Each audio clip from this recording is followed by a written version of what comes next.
মহান আল্লাহর যেসব প্রিয় বান্দারা খুব কষ্টকর ও কঠিন পরীক্ষার মধ্য দিয়ে গেছেন, তাদের মধ্যে একজন ব্যতিক্রমী ব্যক্তিত্ব হচ্ছে নমরুদের কন্যা, যার নাম ঐতিহাসিক সূত্রে ছিল রাহা। এই রাহা ছিলেন প্রাচীন ইরাকের সবচেয়ে নৃশংস ও অত্যাচারী রাজা নমরুদের কন্যা। নমরুদ এমন এক শাসক ছিলেন যিনি নিজেকে খোদা দাবি করতেন এবং জোর করে তার প্রজাদের দিয়ে নিজেরই উপাসনা করাতেন। তার রাজত্ব ছিল বিশাল এলাকা জুড়ে বিস্তৃত। ইতিহাসে বলা হয় পুরো পৃথিবীতে মাত্র 4 জন এমন শাসক ছিলেন যারা বিশ্বজুড়ে রাজত্ব করেছেন। এর মধ্যে 2 জন ছিলেন ইমানদার। তারা হলেন হজরত সুলাইমান আলাইহিস সালাম এবং হজরত জুলকারনাইন। আর বাকি 2 জন ছিলেন কাফের। তারা হলো বাত নাসের ও নমরুদ। নমরুদের অত্যাচারের ভয়ে লোকজন কাঁপত। সেই সময় ইরাকের মানুষ বিভিন্ন দেবদেবীর উপাসনা করত, যাদের চাঁদ, তারা আর সূর্যের সঙ্গে সম্পৃক্ত করত। এই সব দেবতাদের মধ্যে সবচেয়ে বড় বলে বিবেচিত হতো নমরুদ নিজেই। সে দাবি করত জীবন ও মৃত্যুর পূর্ণ অধিকার একমাত্র তারই হাতে। কেউ যদি তার খোদাহিত দাবি অস্বীকার করত, তাহলে হয় তাকে শুলে চড়িয়ে দিত, নয়তো তাকে কারাগারে নিক্ষেপ করত। সে মানুষের উপর অবর্ণনীয় জুলুম চালাত এবং সর্বদা অহংকারে নিমজ্জিত থাকত।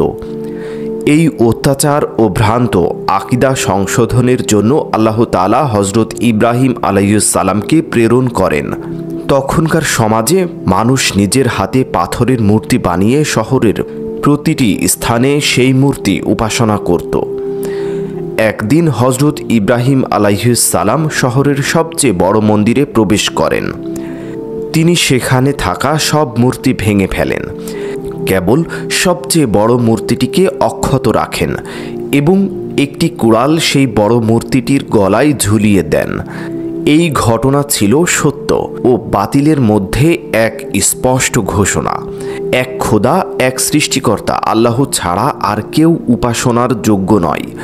পরদিন সকালে লোকেরা যখন মন্দিরে এসে মূর্তিগুলোকে গুঁড়িয়ে পড়ে থাকতে দেখল, তখন তারা প্রচণ্ড ক্ষিপ্ত হয়ে ওঠে।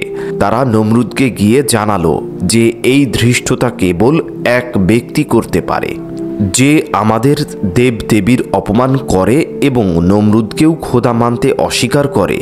সে হলো হজরত ইব্রাহিম আলাইহিস সালাম। তারপর নমরুদের আদেশে হজরত ইব্রাহিম আলাইহিস সালামকে বন্দি করে রাজ দরবারে হাজির করা হয়। সেখানে উপস্থিত লোকেরা জিজ্ঞাসা করল, হে ইব্রাহিম, তুমি আমাদের দেবতার সাথে এই আচরণ কেন করলে? হজরত ইব্রাহিম আলাইহিস সালাম উত্তর দিলেন, এই কাজ তো তোমাদের সেই বড় মূর্তিটি করেছে। দেখছো না, কুড়ালটি তো ওর গলায় ঝুলছে। তোমরা বরং তোমাদের ওই ভাঙাচোরা মূর্তিগুলোকে জিজ্ঞাসা করো, তাদেরকে কে ভেঙেছে। লোকেরা বলল, ইব্রাহিম, তুমি তো জানো এই মূর্তিগুলো কথা বলতে পারে না। এই কথার জবাবে হজরত ইব্রাহিম আলাইহিস সালাম রেগে বলে উঠলেন, তাহলে তোমরা কি আল্লাহকে ছেড়ে এমন কিছুর উপাসনা করো যারা না উপকার করতে পারে আর না ক্ষতি? ধিক তোমাদের উপর এবং তোমাদের ওই মূর্তিগুলোর উপর। এই কথাগুলো অনেকের অন্তরে গভীরভাবে প্রভাব ফেলে। অনেক মানুষ হজরত ইব্রাহিম আলাইহিস সালামের এই যুক্তিসম্মত কথা ও কোমল ভাষায় দাওয়াত পেয়ে ইসলাম কবুল করতে শুরু করে। এভাবে মুসলমানদের সংখ্যা দিন দিন বাড়তে থাকে। নমরুদ যখন এই খবর পায়, তখন সে চিন্তিত হয়ে পড়ে। এভাবে যদি ইব্রাহিমের অনুসারী বাড়তে থাকে, তাহলে তার রাজত্ব হুমকির মুখে পড়ে যাবে। তাই সে আদেশ দেয় ইব্রাহিম আলাইহিস সালামকে কারাগারে বন্দী করতে। রেওয়াতে আছে হজরত ইব্রাহিম আলাইহিস সালামকে 40 দিন পর্যন্ত কারাগারে আটকে রাখা হয়েছিল। তারপর নমরুদ সিদ্ধান্ত নেয় তাকে আগুনে ফেলে শাস্তি দেওয়া হবে। নমরুদের হুকুমে শহরের মাঝে 100 গজ উচ্চতা সম্পূর্ণ একটি প্রাচীর নির্মাণ করা হয়। সেই প্রাচীরের চারদিকে কাঠ দিয়ে পরিপূর্ণ করা হয়। যখন সেই কাঠে আগুন জ্বালানো হয়, তার তীব্রতা এতটাই ছিল যে শিখাগুলো আকাশ ছুঁয়ে যাচ্ছিল। এমনকি কোনো পাখিও সেই আগুনের উপর দিয়ে উড়ে যেতে পারত না। তখন প্রশ্ন উঠল, এই আগুনে হজরত ইব্রাহিম আলাইহিস সালামকে কিভাবে ফেলা হবে? তখন শয়তান তাদের পরামর্শ দেয় যে এক বিশেষ যন্ত্রচারক তৈরি করার এবং তার পদ্ধতিও শেখায়। তাফসির কারকরা বলেন, এই চারক ছিল পৃথিবীর ইতিহাসে প্রথম তৈরি এমন ধরনের অস্ত্র এবং এটি কুফায় বানানো হয়েছিল। শেষ পর্যন্ত হজরত ইব্রাহিম আলাইহিস সালামকে সেই চারকের মধ্যে হাত পা বেঁধে ফেলে দেওয়া হয় এবং ভয়াবহ আগুনে নিক্ষেপ করা হয়। ঠিক সেই মুহূর্তে আল্লাহর পক্ষ থেকে আগুনকে নির্দেশ দেওয়া হয়, হে আগুন, তুমি ইব্রাহিমের উপর শীতল হও এবং শান্তিময় হয়ে যাও। অবিলম্বে আগুন ঠান্ডা হয়ে যায় এবং সেই আগুন রূপ নেয় এক শান্ত ফুলবাগানে। একটি বর্ণনায় আছে, যেদিন আগুন হজরত ইব্রাহিম আলাইহিস সালামের জন্য ঠান্ডা হয়েছিল, সেদিন পুরো পৃথিবীর আগুন 3 দিন পর্যন্ত নিভেছিল। আগুনে তখন আর কোনো উত্তাপ ছিল না। এরপর ফেরেশতা যখন হজরত ইব্রাহিম আলাইহিস সালামকে ভূমিতে স্থাপন করেন এবং তার চারপাশে গজিয়ে ওঠে গোলাপ ও নার্গিস ফুলের বাগান। আর একটি বর্ণনায় বলা হয়েছে, আগুনের শিখা যখন জ্বলছিল তখন একটি টিকটিকি এসে আগুন আরও জোরালো করার জন্য ফুঁক দিচ্ছিল। তাই ইসলামী বিধানে টিকটিকি দেখলে হত্যা করার হুকুম এসেছে। পক্ষান্তরে ব্যাঙ মুখে পানি এনে দূর থেকে আগুনের উপর ছুঁড়ে মারছিল যেন আগুন নিভে যায়, তাই ব্যাঙ হত্যা করা নিষেধ করা হয়েছে। যখন নমরুদ একটি উঁচু মিনারে উঠে হজরত ইব্রাহিম আলাইহিস সালামকে দেখল, তখন সে হতবাক হয়ে গেল। ইব্রাহিম আলাইহিস সালাম ফুলের বাগানে বসে আল্লাহর হামদ করছিলেন আর তার চারিপাশের আগুন নিভে গিয়েছিল। তখন নমরুদের মনে হলো, ইব্রাহিম আলাইহিস সালাম যদি এই ভয়ঙ্কর আগুন থেকেও বেঁচে যায়, তাহলে তার খোদাহিত দাবির ভিত্তি পুরোপুরি ধ্বংস হয়ে যাবে। তাই সে তার সৈন্যদের আদেশ দিল চর্ক ব্যবহার করে ইব্রাহিমের উপর পাথর নিক্ষেপ করতে। নমরুদের আদেশে সৈন্যরা ইব্রাহিমের উপর পাথর নিক্ষেপ করা শুরু করল, কিন্তু সেই সব পাথর মাঝ আকাশেই থেমে গেল এবং সেগুলো মেঘের আকার ধারণ করে ফেলল। আল্লাহর হুকুমে তখন সেই মেঘ থেকে আগুনের উপর বৃষ্টি নামতে লাগলো। ফলে যে অংশে ফুলের বাগান তৈরি হয়েছিল তা ব্যতীত বাকি আগুনগুলোও নিভে গেল।